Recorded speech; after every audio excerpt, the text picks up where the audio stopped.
Hello everybody, Dave from Arachnids. We're going to do a quick test, see if you guys can figure this out. Yes, you are looking at a female molt. The scientific name for this would be exuvia. That would be I guess that would be the biological name, right?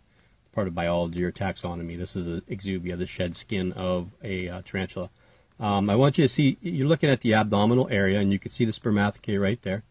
Kind of looks like a frog's face, right? Two little eyeballs that stick up over top, like a drawn frog. Do you see anything missing in this molt? I'll give you a second to try and figure it out. Now, a normal molt, there's something very, very glaringly missing, and we'll show it to you in 1 second. You look at this for just a minute. It's as far as I can zoom in, or I would zoom in more. First off, I'm way behind on everything. I haven't done the next edition of the tour video. It's going to be Guatemala. I only have one tarantula from Guatemala, and I have to make sure that he's cooperative because he is a pain in the ass, big time. He went from a docile tarantula from Amy to a very, very mean and nasty one to me. So hopefully he'll be able to come out and we'll be able to get a look at him because he is the only one I have from that country. Now, there are other species that can filter into that country, like Simani and the Aphonopelma. Can possibly be in. I know the Simani definitely can be in Guatemala. I'm not quite sure about the Aphonopelma, but its odds are probably high that they can be because Honduras is the next country down. So anyway, I got to do the 1K subscriber giveaway. I'm behind in that. I'm hoping to get that done by the beginning of the week to the middle of the week coming up. I have to enter all the names into the computer and the program and everything else. But okay, so you had enough time to try and figure out what's missing. So what we're going to do is we're going to put this down. We're going to bring the light up here, and now you'll be able to see. Okay, first of all, this is the Stichoplastoris species Nicaragua. This is the new one that I got from Ruth as a gift. Thank you again, Ruth. Beautiful, beautiful girl. Pedipalps came back. If you look here, well, you can't really see it right now. I have bust the leg off. So what's odd about this molt? Well, the carapace stayed attached up here. Stayed attached in the ocular area right above the chelicerae, which it generally doesn't do. It generally pops right here first in this area. And so the tarantula starts to push out. The carapace actually pops this way. So it's like you're opening a pop can. And then it stays attached to this area here, which would be the area right the top part of the abdomen here. This is all this shriveled up skin was the top part of the abdomen. So of all of the years that I've been doing this, and all the tarantulas I've had molt in my care, I have not seen this one time. Not one time. I'm not saying that it doesn't happen. I'm just saying it hasn't happened here. So I kind of got worried that she would get stuck somewhere. Of course, she hasn't, so we're all safe. But it was just kind of odd that the carapace is up here and not down here, and that it actually is completely stuck. If I took this pin back out, I could fold it right back over top again. So it was just kind of an odd thing for me to see. And I wanted to film it, but it's so hard with this enclosure to pop open. This deli cup, it's just a hard one to open up. But I'm going to open it up and show you guys what she looks like now the best that I can, because I'm not going to poke her or prod her to make her move and stretch out. You're going to have to look at her how she is and live with that, because I don't want her to move. I don't want to make her move because she's still recovering. So let me get her. You take a look at her. We'll go over a couple other things. One of the channel favorite tarantulas molted, so we're going to take a look at her. And we're going to try to feed Elaciodora paribana female that molted 2 weeks ago. I'm sure she's going to be ready to go. So hold on 1 second. Let me get the Stichoplastoris species Nicaragua out. Okay, so here she is. She's got some different coloring. It's actually kind of cool. It's almost like the way it looks like from back here is that you have like a mossy green color right here in the legs, and that would be the top. Then you have these same kind of coloring on the top here, and then it goes to a black with a little bit of gray here, and then these little cool little lines right here on the tarsal, or the tarsa, I should say. And then it's the same on all the legs, but the abdomen's kind of like And the thing's not going to focus because I keep moving this in front of it. When I first look at it, because you have the tan spinnerets, and you have like a tannish, reddish, almost mustard looking, not really, but that's what I call it, mustard. It's an off tan color, and you can see those same colors here in the setae hair on the legs. It's a very interesting looking tarantula. I've only seen her kind of half stretch out, but she's in her normal, I'm recovering from molt phase. So we'll get to take a look at her in about a week, or when she starts to move around a little bit, then I know she'll be a little bit more recovered. I don't want to push her, prod her, or make her move, especially in this state. They're just too vulnerable at this state. So yeah, we're going to get down another tarantula that molted. Again, she's definitely a favorite on the channel, so everyone will probably be excited with that one. So let me get her down and show you.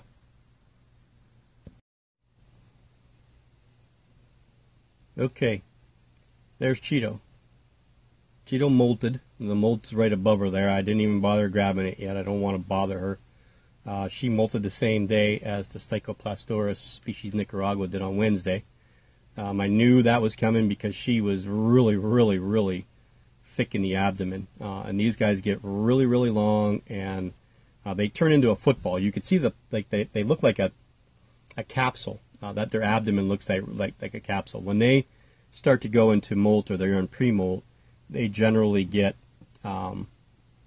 longer and wider, and I always call it the football face because that's what it kind of looks like. It looks like football. Trying to block the air from the heater. Yeah, the heater is on here because it's like 48 degrees today, believe it or not. We have a cold front coming through, and it's been rainy and miserable. But yeah, so Cheeto molted, so that's cool. She's looking good. She's looking a little bit brighter, and she didn't get much bigger, really, to be honest with you. I was kind of looking for about another inch, but she's not stretched out, so I don't really know until she does. So yeah, so two nice molts, and that's really it. Oh, I'll show you another one. This one's a good one. I'll show you this one. This one molted probably about a week and a half to 2 weeks ago. I'll show you. Hold on. Okay, so here is the other molt. This is the last one that I found before these two, and I knew the tarantula molted about 13 days ago.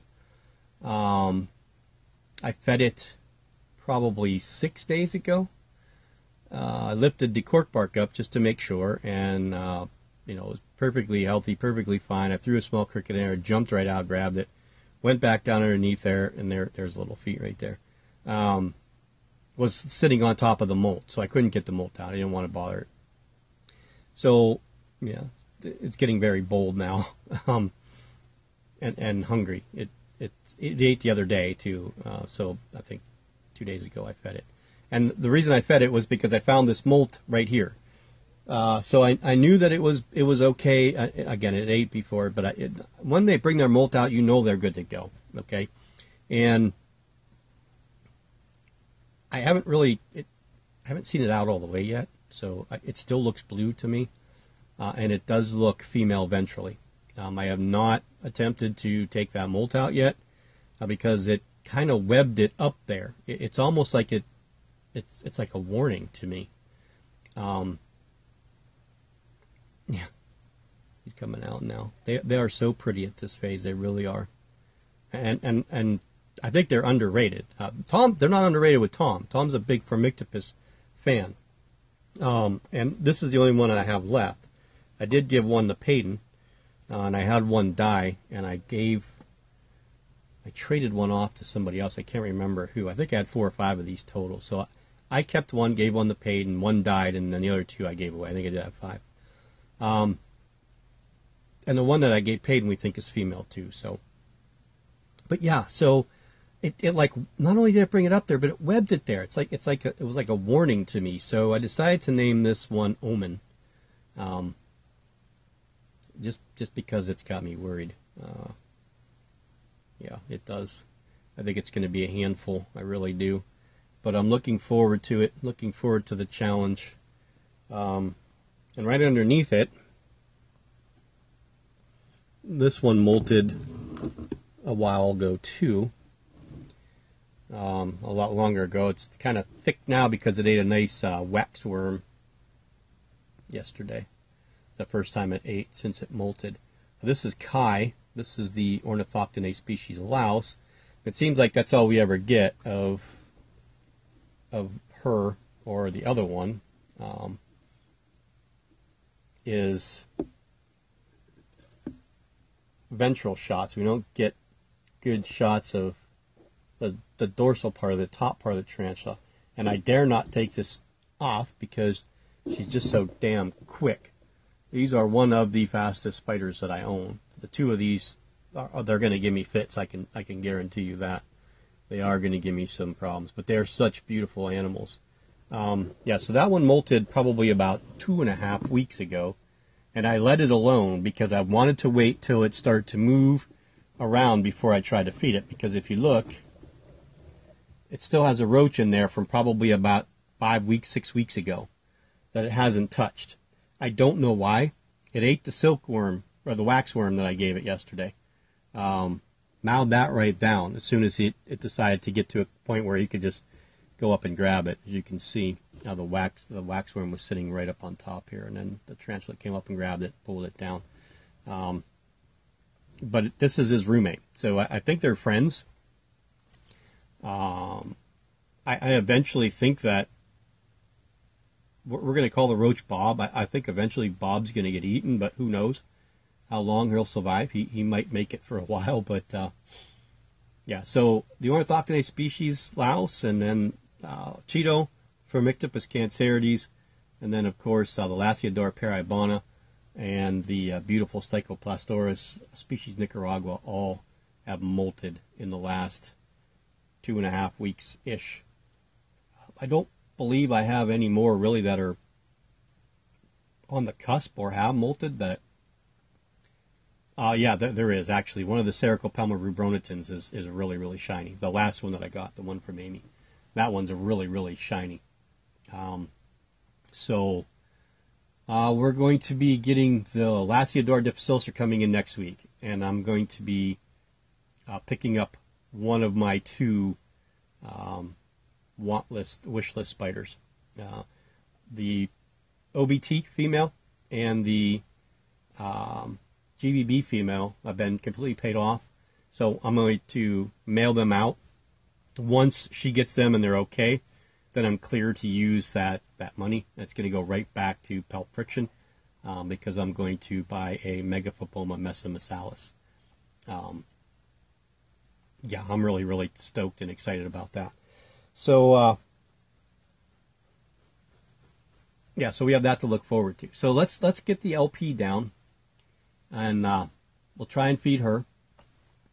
We may feed that beautiful female Brachypelma hamorii again, who's hanging on the side of her enclosure. So I talked to Ruth about her. Let me get the LP down, and then we'll go over all this other stuff. Okay, folks. So the Lasiodora paribana didn't want to eat. So we wet down Celine, the Aphonopelma chalcodes. Put a little waxworm in there and see if she might be interested in eating that little dude.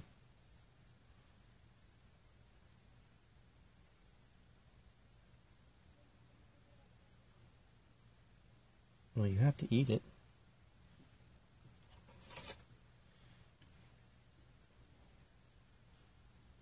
If not, you gotta let it crawl over here. Oh, you're just gonna cover it up?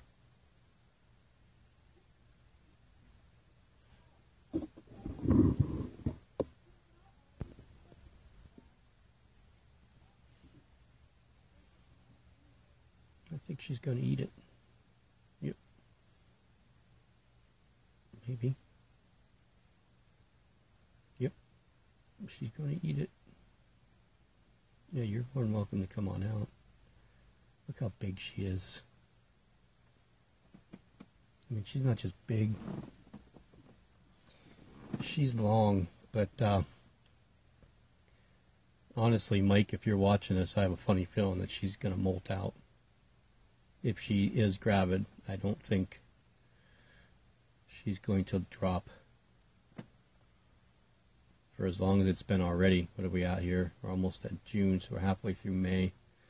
That's 5 months. December 6th, November, October. We're about 9 months in to when she was paired, middle of September. Maybe 8 months. But she is big. I'll give you a side view here. Maybe. You can see how big her abdomen is. How tall. And it's really, really long. She doesn't look any darker than she normally has, but she's really, really dull. I mean, I'm at the point now where either I want her to molt, which she's eating, so, or drop an egg sac and be done with it, instead of keeping us in suspense here on what she's going to do. You want another one?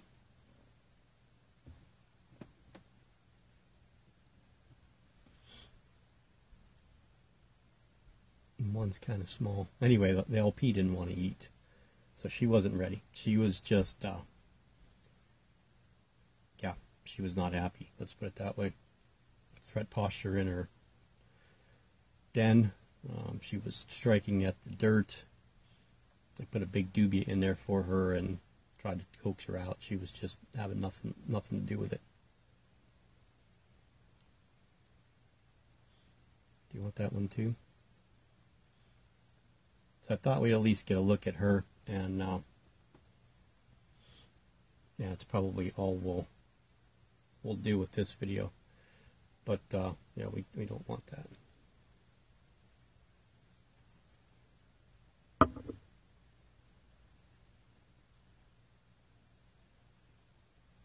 you want this?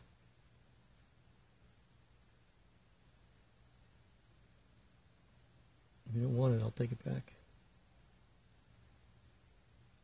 You can have it.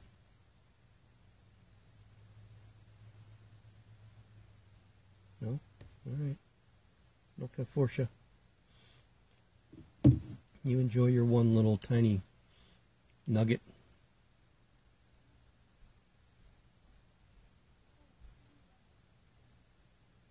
Yeah, well, maybe we'll take a look at the Brachypelma hamorii, and I'll tell you what her name is. Okay, people, so here is the female Brachypelma hamorii. Again, I was goofing around with names, but I actually asked Ruth if she named her. Sometimes she does name hers, and sometimes she doesn't. And she said that she named her, was calling her Constance, so that's what we're going to keep it. And it's kind of ironic because that is my grandmother's name. She's the only grandparent I still have alive, and we don't know for how much longer, so... we're definitely going to keep it as Constance. So we have Helena, the Seriocosmus Bertae, who's named after my other grandmother. Her name was Helen. And then now this girl, Constance, who's named after, well, not named after because Ruth named her, but same name as my grandmother. So we're going to try and, yeah, she's an eater. Although you have to admit, she didn't try to crawl out this time.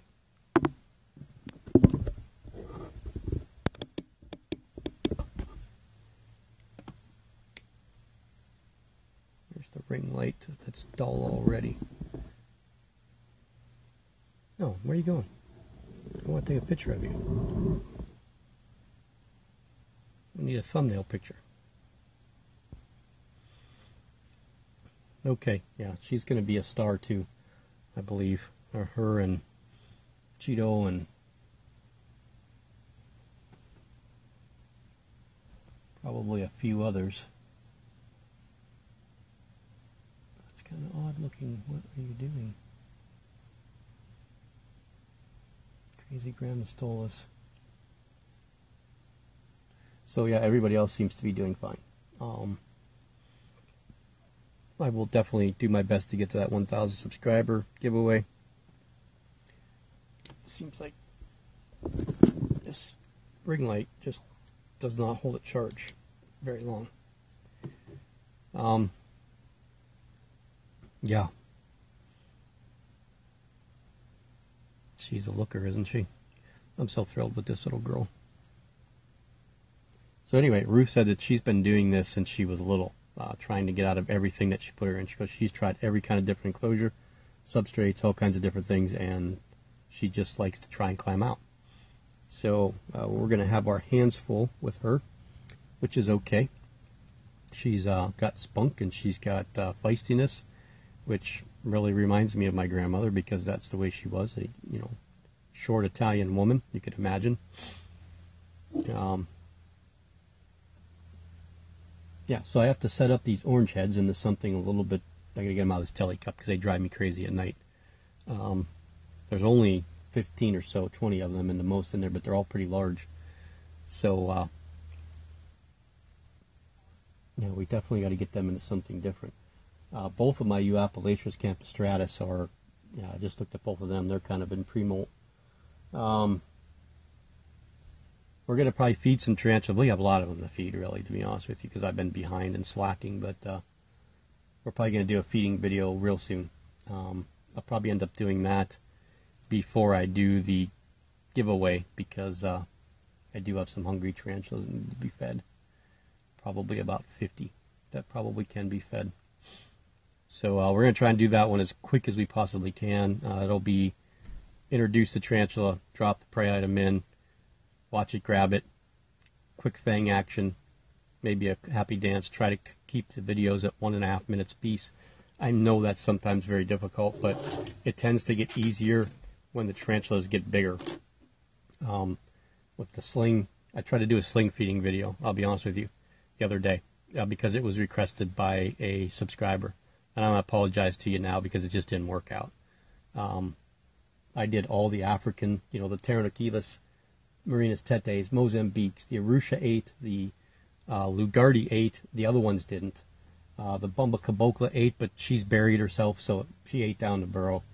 The scorpion didn't eat. I had a good footage of the Hottie. Some of them will be in the next quick hits video, because I think that, let's see, there's 2, 4, 6, 8, 10, 12, 14, 16, 18, 20, 22, 24, 26, 28, 30, 32, 33 small slings that I fed, and I caught 8 of them, I think, on film, and only 5 of them were actually good footage. So sling feeding videos I'm done with. I just can't do them. They're just not aggressive enough. They're buried, they don't come out. And I'm videoing for 5 or 6 minutes like I'm doing here, but at least I'm talking about something that I can't do anymore. The ones in the baseball cubes are a little bit different because they're a little bit bigger. So those ones aren't as bad. And of course, once we get to the 124 scale die-cast cars or enclosures, those ones generally will all be able to be visible eating. And the bigger they get, the easier it is to feed them. And the easier it is to feed them on camera. So we're just going to have to grow those little guys up and just work on them. That's all. That's all we can do.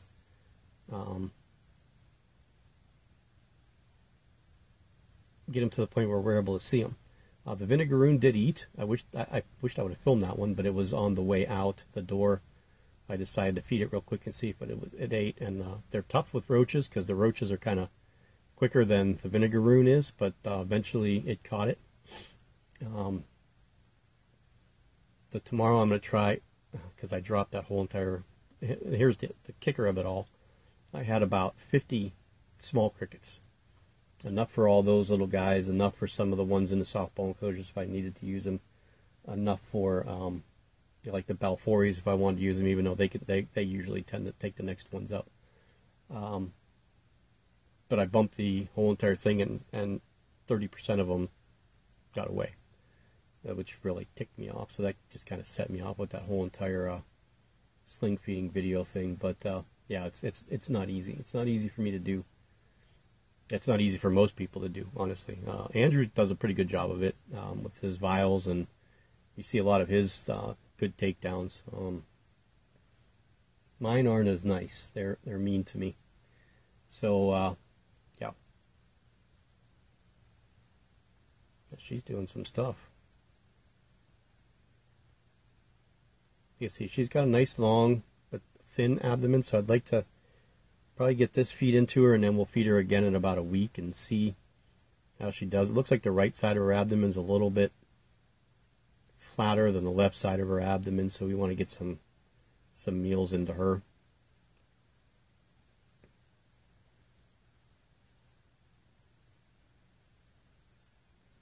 Yeah, she's really doing some work.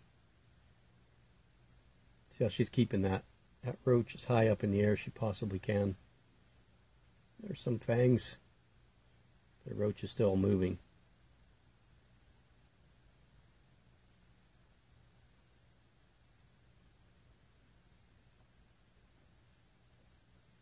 I don't think she's ever gone into her little hide here yet.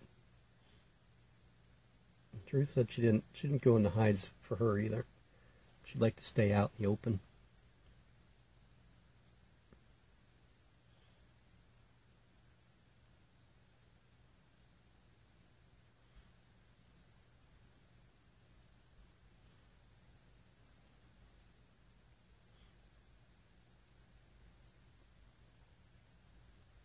I'm enamored by her. I'm sorry. I can't help stop watching her to talk and say goodbye. But yeah, we'll probably leave her be, put her back up on the shelf, get her going. My Euophthalus species red has been in her hide lately. I don't know if there's something wrong because she's not been very mobile. She shouldn't be molting again. It's too soon. Being an adult like she is, I don't expect to molt this quickly, but you never know. So we'll take a look at her. We got to feed the E. olivacea, who we'll probably won't see eat. We definitely got to feed up the female Aphonopelma cyaneopubescens and the Davus petaloris, and then try to get meals into the males of those two. And I haven't seen the new male GBB make sperm web yet, but we'll see. You never know. Sometimes they make them and then they tear them down. You can't see them. They do it at night. You just don't know it. So, okay, we're done watching her for 10 minutes. Hope you guys enjoyed this. Wasn't too exciting, but she's going to be perfect size for Obi. Her and Obi are going to be good friends. I think I'm going to be kind of excited to try and breed these.